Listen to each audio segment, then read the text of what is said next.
Hey, welcome everyone. This is John Ryan, and I am officially at Manny's Irish Pub Sports Betting Show. I want to welcome everyone to it. You can see that this is not a green screen, it's actually live TVs behind me. And that's so I can give updates to any sporting event. They must have about 24 TVs here. It's overwhelming. I guess this Jesse and Rob. I guess if I ever would pass away, but I'm told only the good die young. That this is the closest thing possibly to heaven. As long as they give me a set of golf clubs and free pass to Ponte Vedra's stadium course. What do you think? Yeah, as long as you have the ability to wager from right there, John, you're in good shape. That's true. I'm over in Princeton, New Jersey. If anybody knows where that is, so New Jersey is 100% legal. Um, I've already made my bets for the day, which is minimal. I don't get crazy with it. It's kind of like my trading activity too. We did a show with Steve Merrill today. We reignited the financial markets show and the similarities between sports betting. The sentiment. We had the top in the S&P 500. 80% of the people were bulls. What do we have in Game 1 of the NBA Finals? 80% of the people were bullish on Golden State, and they got their head handed to them. And the sentiment kind of reversed in Game 2. And now that it seems like there's an edge that more people are on Golden State than Boston. So that can make you nervous if you're on the Warriors tonight, even though you're getting 3.5. Yeah, sentiment is recency bias, John. What they saw last, they believe, right? They believed in Boston in Game 2 because they thought that's the way the whole series was going to go. It's funny how that works, and it doesn't go that way. And we'll see tonight. Scott Foster and his officiating crew on the floor, so we'll see how that goes. Well, that's a good topic to start out with. So Scott Foster will be on the floor as the 11th player on the court, and I do think he does make significant contributions to the games. Jesse Schule, let's start with you. What do you think of Scott Foster and his impact potential to this game? Well, the stats that I'm familiar with are that he tends to favor teams that are trailing in the series. Of course, with the series being tied, that doesn't come into play. I had a look this morning to see if there was any great trends that would lead me to believe that the over/under would be affected by Mr. Foster, but I didn't. It seems like he trends a little bit to the under, but not significantly enough for me to really say that he's going to favor that under. But yeah, I don't know. I'm interested to hear what Rob has to say, though. Oh, he muted himself. There, you're back. Okay. The background noise. It's really. You may think I'm in a church, but I'm really in a sports bar. But Rob, before you answer that, I want you to also answer. I wish there was a prop bet with Scott Foster that ties into the odds that he's the guy that's going to eject Draymond Green tonight in a game that he should have been ejected in Game 2, but it was in. I guess the home court advantage does mean a lot.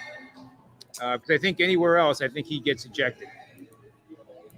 Yeah, I mean, he probably deserved to get ejected, right? Whether or not these referees want to, take a star player, a starter, and send them to the showers early is obviously in Game 2, they didn't see fit to do that. I'll say this to Jesse's point about total over-under in this game where Scott Foster, I think is it David Guthrie? I think it's Scott Foster, David Guthrie, and I'm missing the third name now. I'll give it a look here real quick because David Guthrie has also trended somewhat toward the under in these playoffs. It's Courtney Kirkland, the third guy. And we see Mitch Armstrong up there on the screen giving us Guthrie 8-0 in Celtics games. And Scott Foster is 13-0 in the last 13 Celtics games from numbers I saw this morning. So all those numbers would favor Boston. But let me get back to the total a little bit here, just because of the lead into this game, guys. In 3 days between these games is kind of ridiculous. I mean, did it take them 3 days to get from Golden State's arena back to their hotel or homes, and in 3 days to travel back to Golden State's arena. It's just crazy the amount of time that is between these games. I was told real quick, I'm getting a little bit off subject like Tony Finn, but I was told yesterday by Tony Mejia, who, as we know, covered the NBA. He said they do it for international media purposes. That's why they have so much time between games. But I think the lead in here, everything we've read, everything we've heard, is Draymond got physical. And boy, there's a bunch of anticipation built up for tonight's game from people who really want to see it. They want to see Boston come back just as physical, and let's have fireworks all over the floor. I think this referee crew from the outset will probably blow whistles to make sure that it doesn't get out of hand. And I think that tends to lend itself to the over. In these 2 games that we've seen so far, you've seen 30 total free throws in game 1, which is minimal at best, 15 aside on average, and 37 in the second game. So far through 2 games in this series, we've seen the referee crew swallow whistles, not call fouls. Nobody's ever in the bonus. Hardly anybody's ever getting a shooting foul. That may all change here tonight, and that may reflect in the final score of this game. I think that from what I hear, a majority of people tend to equate physical play with great defense and less points. And maybe I'm different because in this particular situation, I equate physical play, which I think Boston will come with. I equate that with more whistles and more free throws and more points. So it's an interesting side of the fence, whichever one you want to stand on. I think both can be true at the same time. But for the Boston Celtics, a team that looked a little bit intimidated and maybe caught off guard that Draymond Green would go back to Draymond Green antics in game 2 after Boston didn't get touched at all in game 1. The Celtics probably thought this is going to be a relatively soft series. No problem. All of a sudden, Draymond comes out and starts roughing up Grant Williams, and they did look surprised at that, and they weren't ready to respond. I think tonight they're probably ready to respond. We'll see what Foster's crew does, but John, in the end, I'll give you 2 numbers that kind of show you the difference in the first 2 games. Game 1, Golden State allowed 21 points off turnovers and only scored 10. They were minus 11. They lost by 12. Game 2, Boston allowed 33 points off turnovers. They only got 15 for a minus 18, and they lost the game by 19. So these turnovers and the sloppiness with the basketball has equated to big wins by either side. And throughout the season, Golden State was one of the highest turnover teams in the league. At times, they do tend to get reckless with the basketball. And Boston, as we've seen, they have the capability to do the same. That 33 points off turnovers, I think I heard, was the second highest number in an NBA Finals game ever. They don't have a true point guard, which hurts them. Marcus Smart plays it, but he's not a true ball handler, so they can turn it over at times. But it's like trying to predict turnovers in football, right? If you're going to tell me which team is going to lose the turnover battle 4-1, I could tell you the winner pretty easily. Which team is going to throw it away more? I don't know. It might be on a game-by-game basis like everything else in this series. It just seems like such an even series when you analyze it. Wouldn't be surprised if games 3 and 4 end up in another split, and we're looking at game 5 and Golden State tied 2-2. Yeah, I like the whole take, Rob. With turnovers, I actually use in my models assist to turnover ratio.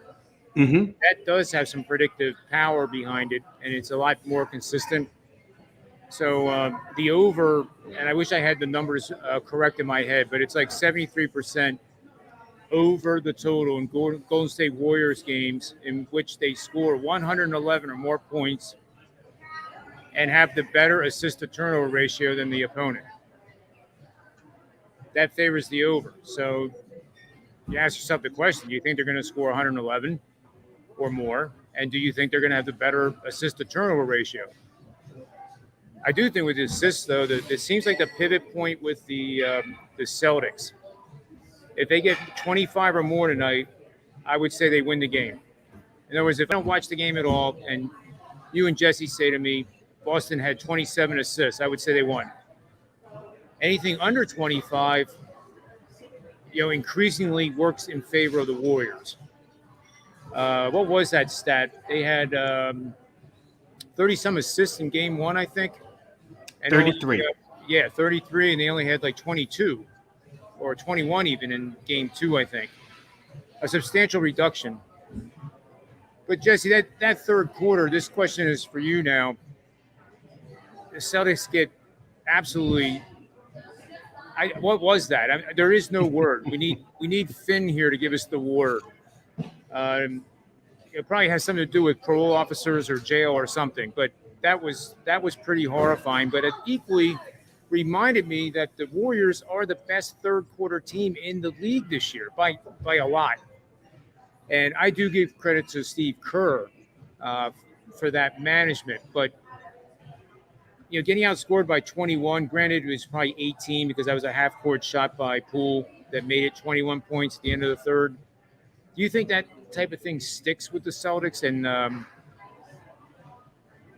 the Celtics obviously know that Kerr is kind of a magician sometimes with those halftime adjustments. And, how does a first-year coach combat that? I think that's a big problem for the Celtics to overcome. If they do, they're probably going to win. But what do you think about any of that?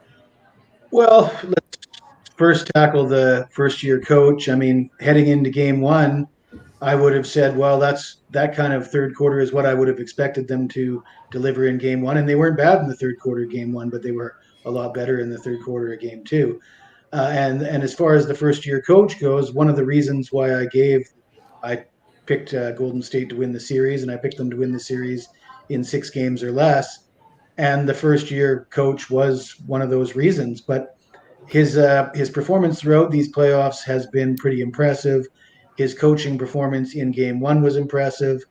And while I myself leaned on that as an advantage for the Warriors, I was wrong in game one. I wasn't wrong in game two, but I'm not sure that we can just hand Steve Kerr the advantage there. Udoka has been pretty impressive as a first-year coach. And as far as what we can expect in game three, I would say the 3-point shooting, we should expect a regression. You got both these teams shooting better than 40% in game two from beyond the arc, and even better than that in game one. And the Warriors hit just over 36% for the regular season, and the Celtics hit 35% for the regular season. And I expect that the 3-point shots cannot continue to go down at that kind of year moving forward. I'd be interested to hear what you think about that. Yeah, it makes sense to me. I'm trying to figure out what he's mentioning here with this prop bet that he wants me to talk about. I like the prop bet for Draymond Green to get ejected if anybody's got odds on that. I would sprinkle $10 on Draymond Green getting ejected by Scott Foster. That would happen. It's not because I think Draymond deserved it so much. It's just that I think it's quite obvious that the Celtics were trying to get under his skin, and I thought they were doing a good job of trying to entice him into doing something crazy.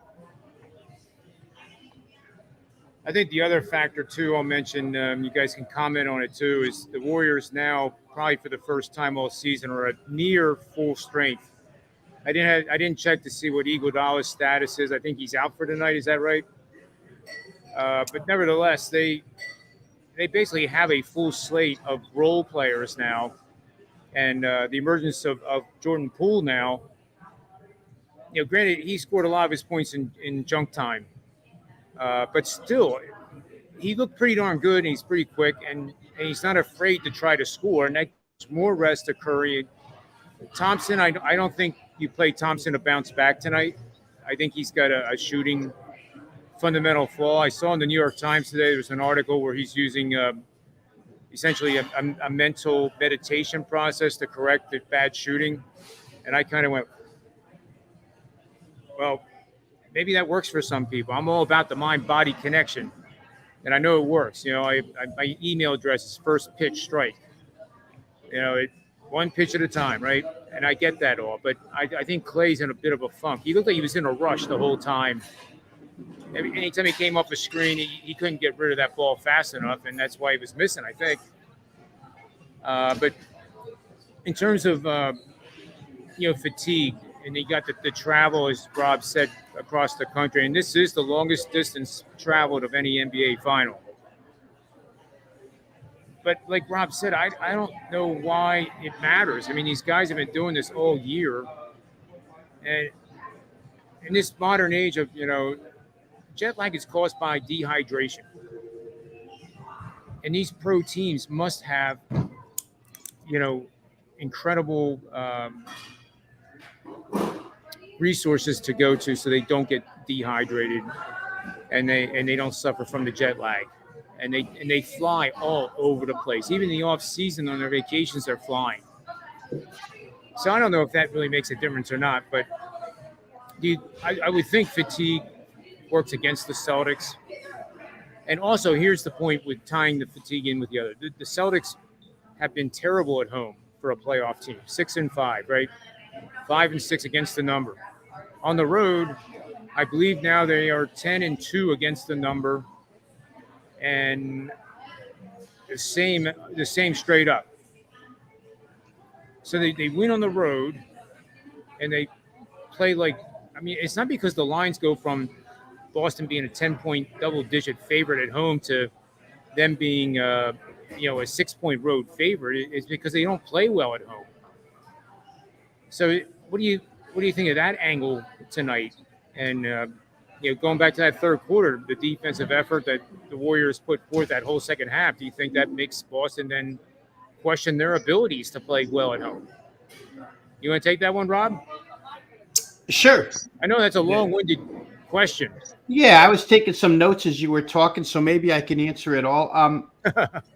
I think if you're a Boston Celtics fan and you're a Boston Celtics backer, your response to the home record would be, do you think we're a 6-5 home team? We've gotten this far, not even playing well at home yet. I was just on a show earlier with our colleague Ski Prophet, who said to me, Golden State's tied 1-1 and they haven't even played their best offense yet. Well, if you can use that argument for Golden State's offense, and you can certainly use that argument for Boston's home floor record. They should be better than 6-5. They're in the NBA Finals, for crying out loud. They should be better than a 6-5 home team. Maybe the best is yet to come for them at home. That's just from a positive standpoint for Boston. It's kind of all guesswork. To the point of Boston fatigue and travel, let's not forget that Boston won Game 7 on a Sunday in Miami and had to fly west to Golden State and wound up winning the fourth quarter. Not the first quarter, second quarter, the fourth quarter, 40-16. If there's a time where they could have been fatigued, it would have been off of Game 7 with East to West Coast time zone travel. Didn't happen. So I think Boston's okay with their legs. To the point about Golden State third quarters, which have been a real thing. As you pointed out, Chad, it's a real thing. Betting Golden State third quarter is putting you in the profit zone. But what's not mentioned is the last three series, Milwaukee, Miami, and now Golden State. Boston's second quarter, 13-3 against the spread in the second quarter. So Boston's winning all their second quarters. Golden State's winning all their third quarters. It almost seems mechanical at this point to, what the hell? Let's play Boston second quarter. Let's play Golden State third quarter and let the rest fall where it may and cash 2 tickets because they've been that good in those particular situations. Kind of strange and a little bit funky. I guess the second quarter you might attribute to the rotations of the head coaches because that's usually when players 6, 7, 8, and 9 get into the game and starters are somewhat on the bench. So maybe Boston's just got better rotation right now. In the 3 series that they've played. And for second half, maybe Steve Kerr makes better halftime adjustments. Who knows? These guys are both, Steve Kerr and head coach Udoka for the Celtics. They're both plucked right from the San Antonio Spurs tree of Greg Popovich. They both were assistants under Popovich, and you can see a lot of similarities in the way these two teams play. So there's common ground there. I think to Jesse's point about 3-pointers expecting somewhat of a regression, if you're going to expect a regression, especially on Boston 3-pointers, then you should expect a positive regression on Boston 2-pointers. On 2-point shots the other day, Boston was 15 of 43, which is miserable. Nobody shoots 34% from 2-point range. 2-point range could be a breakaway layup. It could be a 2-foot bunny in front of the net. It could be a mid-range jumper, but you're supposed to shoot better than 34% from 2. So if Boston does slack in threes, I would expect they shoot way better in 2s. They're the better team inside to begin with. They've got the interior length advantage. So I think maybe you expect them to go positive that way. To the point of Golden State being whole again, healthy. It's interesting when it comes to player props, John. I had this discussion earlier again with Ski on his show. And with Gary Payton II back, and with Gary Payton II being the best on-ball defender out top of anybody Golden State has, unless you're going to put Draymond Green up top. With him being the best on-ball defender, his very first game back off of a fractured elbow or whatever it was, he gets 25-plus minutes on the floor. And they win the game. And I think that his defensive presence is such that he'll probably get 25 again, if not a couple more. So what that means, if you're playing player props, somebody who plays that position is going to have to sacrifice minutes. Is it Klay Thompson? Is it Jordan Poole? Who's going to get shaved minutes here? I know Otto Porter went from 23 minutes to 14. He's more of a stretch forward, not necessarily a backcourt guy, but somebody's going to pay the price. And when you're betting player props, you really want guys out there for a lot of minutes. So we'll see. And the last thing I remember you bringing up was Klay Thompson. Maybe not coming back and playing well tonight. No reason to expect it. And again, my question is how dedicated, because we're hearing the narrative, right? You got to get Klay going. Golden State's got to get Klay going. How dedicated is Steve Kerr to coming right out off the opening tip and trying to force feed Klay Thompson to see if he can get going? It could be detrimental if he's missing shots again. Boston could be an easy first quarter winner. If he's making shots, it could be a real good player prop because it seems like when that particular guy gets in rhythm, he stays in rhythm. And therefore, Jordan Poole might not see the floor as much. So it's questions we can't answer until we see the game, but certainly there's two sides to that. And whether or not Steve Kerr even feels dedicated enough to start calling plays or making sure Klay gets the ball. Maybe he doesn't. Again, I'm using my conversation with Ski this afternoon, and he's very strongly positioned on Golden State in this series. And he said to me, he said, Rob, I don't think they're going to cater to Klay Thompson coming out because the series is 1-1. If the series were 2-0, he thought maybe they'd tinker with that. So that's a thought. I don't know that it's the truth, but it's a thought. We'll see what Steve Kerr comes out with. But I think that Steve Kerr and his dedication to that veteran core, Curry, Green, and Thompson, I think there might be some stuff designed for Klay Thompson. If it doesn't fall early, I wouldn't call it sulking, but we saw the body language when he wasn't making shots, right? Yeah. And you said he went to meditation of some sort. In his press conference, he said he was watching YouTube highlights of himself when he was good. That was also in the article. Yeah, and he just wanted, because so much of it is mindset, right? And they do that visual. Athletes do that visualizing shots going in.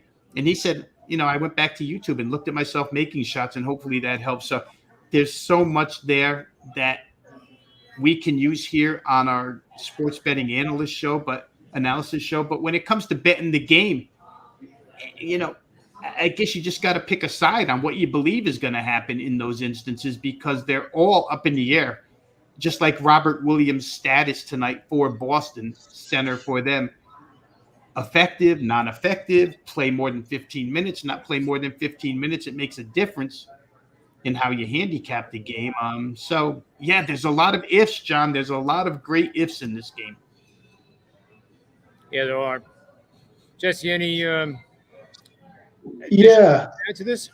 Yeah, I mean, I tend to agree with Ski that I don't see why they would try so hard to get Klay his looks if he's not hitting his shots. I think they've got enough guys that you got to ride the hot hand. And I mean, it is the NBA Finals, and I find it hard to believe that Kerr would continue to, play into a losing hand. Now, and that being said, it's not like we haven't seen this before, where the guy's struggling with his shot, and all of a sudden it just flips like a switch. And the first player that comes to mind, I don't have any numbers available to back this up. It's just straight out of the back of my memory here, is Paul George. And I can't even remember if it was last year or the year before, but he was bad. I mean, the guy couldn't make a shot to save his life, and the Clippers didn't have other options to.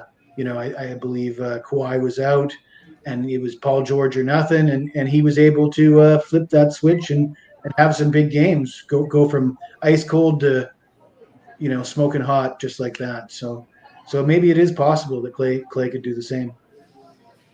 And guys, real quick, that's accurate. Exactly what Jesse's saying. There's numbers to back that up. I heard him this morning. I don't have them in front of me, but Klay Thompson, the first 2 games of the previous series, his shooting percentage was god awful. And the rest of the way in that series, not the Memphis, was it the Memphis series or the Dallas series? He shot somewhere close to 60% for the remainder of the series. So he did game 3, something ignited. And with a shooter as great as he is, the old saying, if the first one falls, all they need to see is one go in.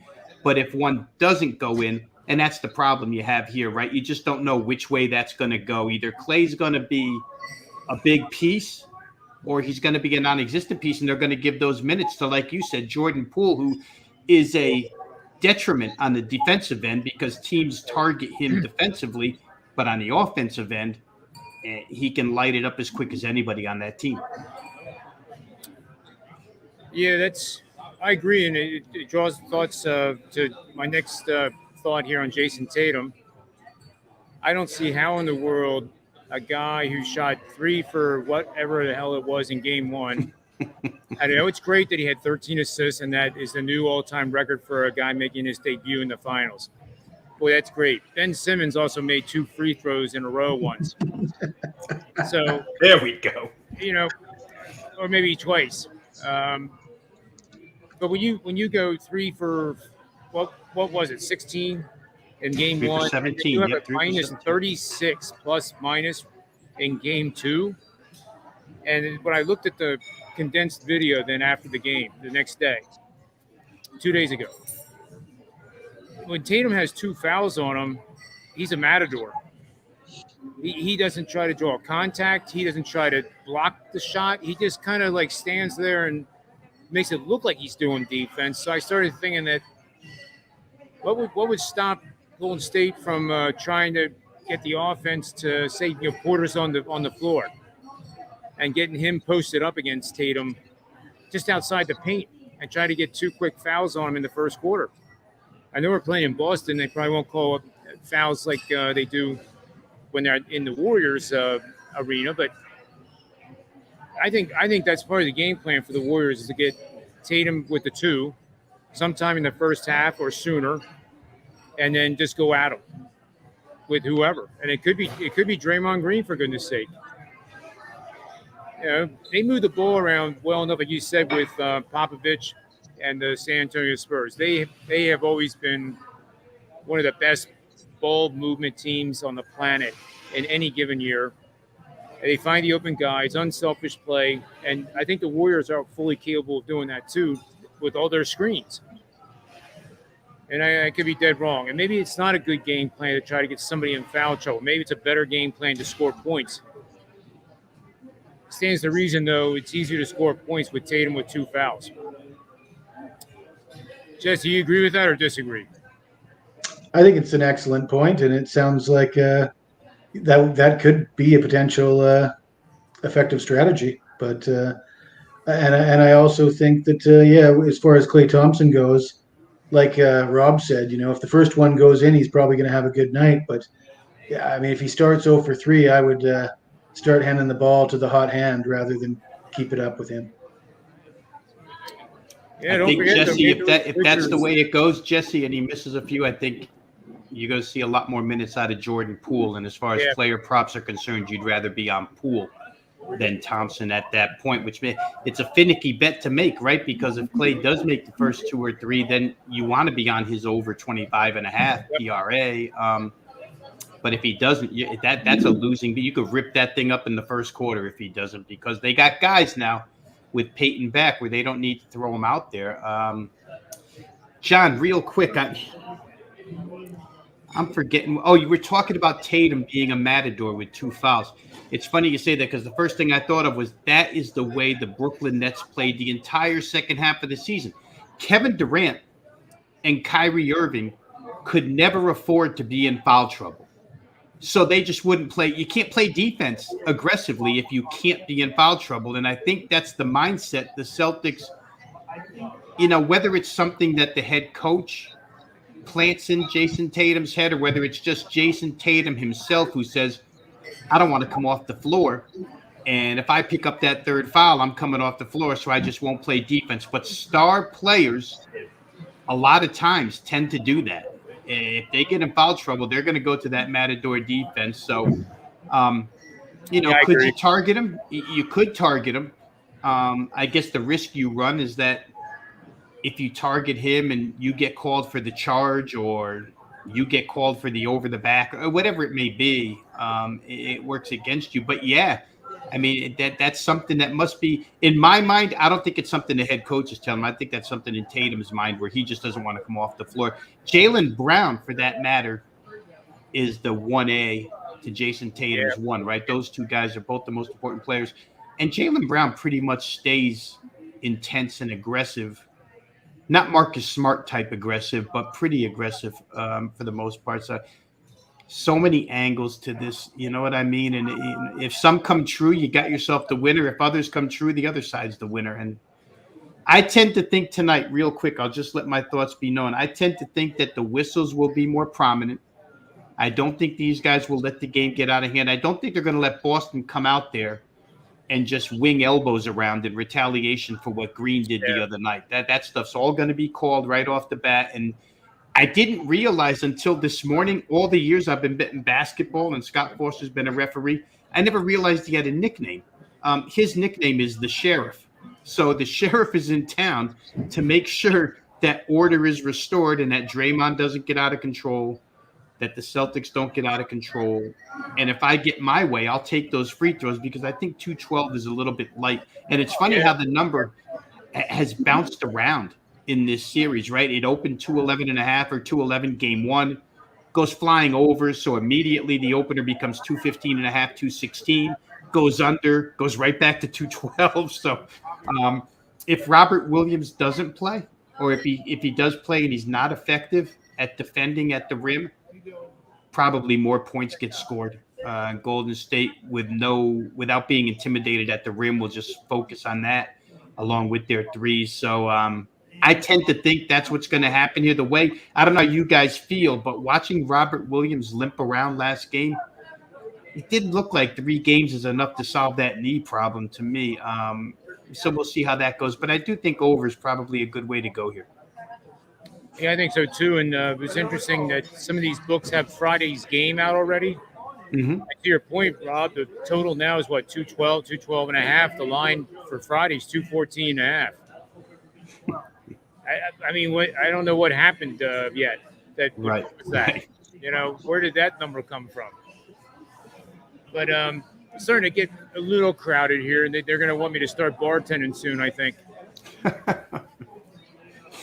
Probably not. I only know how to pour beers. I asked him to make a martini. Just remember that when I come out to Vegas, that I'm inept when it comes to alcohol or anything that's mixed with alcohol. Jesse will pick up your share. I think he will. Been known to throw a few back, that's for sure. There you go. But perhaps my strongest feeling about tonight's game is whoever wins tonight, I'm probably going against them in game 4. That's the way I feel. Yep. I applaud that one. I said, to me, and maybe you guys feel the same way, this series is so even that I think it's just going to seesaw. If Golden State wins tonight and goes up 2-1, I'll be on Boston to even it up. If Boston wins tonight, I have no problem playing Golden State to win a game in Boston. I think they're both immune to venue, and we would go back to Golden State tied 2-2 one way or the other. I just wish I had a good opinion on side tonight. I really don't. So, like Jesse just said, I think I'll watch and come back the other way in Game 4. I have more than an opinion on the side tonight. In fact, I have a 5% max bet going over at SportsMemo. So I think we're rooting for you. I think everybody knows how well they've done this year, and hopefully this one wins again. But 73% with 5% max bets, 69% NBA run over the last 50. I'm doing the Rob Veno of 2021 on SportsMemo this year. Very nice. Very nice. And Jesse Schule is not too far behind me from what I hear, so he probably has something good going. But I'm going to start our final rounder here. It's starting to get a little crowded, and probably you can hear the noise. But I'm going to start our final round of our best bets with the player props that I really like tonight. And I'm going to go with the legendary Draymond Green over 14.5 points and assists, minus 105. That line is from DraftKings. Wiggins over 15.5 points, minus 130. Hate to lay in the wood, but I think he's easy. I think he's a 20-point guy tonight. I also like the over, as you know from this show.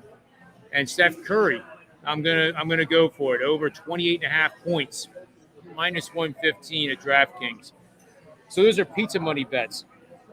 Those are not 4 percenters or 5 percenters. They're basically 0.5%. Let's go with Jesse Schule here next for his final comments of the game and any best bet thoughts, and also any big things you have going on at SportsMemo, and then we'll go to our regular show anchor, Rob Veno, to end the show. Take it away, Jesse. Well, you mentioned the hot streaks with the 5-star plays, and so far this NBA playoffs still perfect with the 5-star plays in the NBA playoffs, and 9 of my last 10 have cashed 5-star plays. So that is the hot streak that I'll be testing. And but it's a 4-star play tonight. It's on the first quarter only. And my best bet for the show is going to be the under for the first half. I was able to get a pretty good line on my own personal wager for that, but I think probably the best you can do is around 107.5. I know Rob said he likes a high score tonight, or he suggested that he might. However, in the first half, it should be a bit of a feeling out process.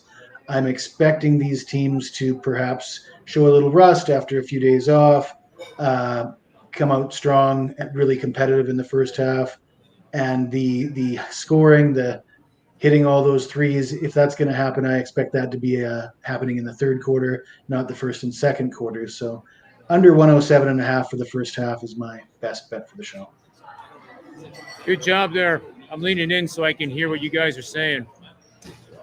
But it's kind of fun. It's the first time I've ever done this on a live location, and it's working out pretty good. Nobody even around me knows what the heck I'm doing, which I'm very grateful. But Rob Veno, give us your best bet for the show and any final thoughts and any big things you got going on at Wagertalk. Yeah, and real quick, first half under in Game 2. After a 61-point first quarter, you'd have thought you never had a chance, but they came back with a 41-point second quarter, and the under cashed fairly easily in that instance. So first half under, don't be afraid. If first quarter gets high scoring, don't be afraid. They've shown second quarter can be a little bit different. John, I'm on player prop, not identical to yours, but the same guy as you. I have all the faith in the world in Andrew Wiggins. I played his points, rebounds, and assists over 23.5. It was minus 106 where I got it, when I got it. I still think it's in that vicinity no matter where you get it. But again, to me, he's been the most consistent guy on the Warriors as far as filling all three of those columns, whether it be a rebound guy, a point scoring guy, an assist guy. He's tended to fill the stat sheet in all three areas for the majority of these playoffs. He's been ultra aggressive, unlike the Andrew Wiggins we saw early in the season. So he's off of a pretty poor shooting night, 4 of 12. I think there's some bounce back there for him. I like Wiggins over to 23.5 PRA. I'll switch real quick to Major League Baseball. One play that stuck out to me was the LA Dodgers' first 5 innings run line, minus half a run, minus 120. with Tony Gonsolin on the hill against Johnny Cueto. It's a partial fade of Cueto, and it's a partial play on Gonsolin. If this game were being started by Walker Buehler or Julio Urias, or I realize Clayton Kershaw is on the IL, but if it were Clayton Kershaw, one of the bigger names, we'd probably be laying $1.45 here. But it's Tony Gonsolin, who's not a household name, and who's probably been the best pitcher on the Dodgers staff all season long. His 5-inning performances have been dominant. Johnny Cueto got off to a decent start with his first 2, but his last 2 starts starting to show some cracks early on for Johnny Cueto. I think 19 base runners in his last 12 and a third innings.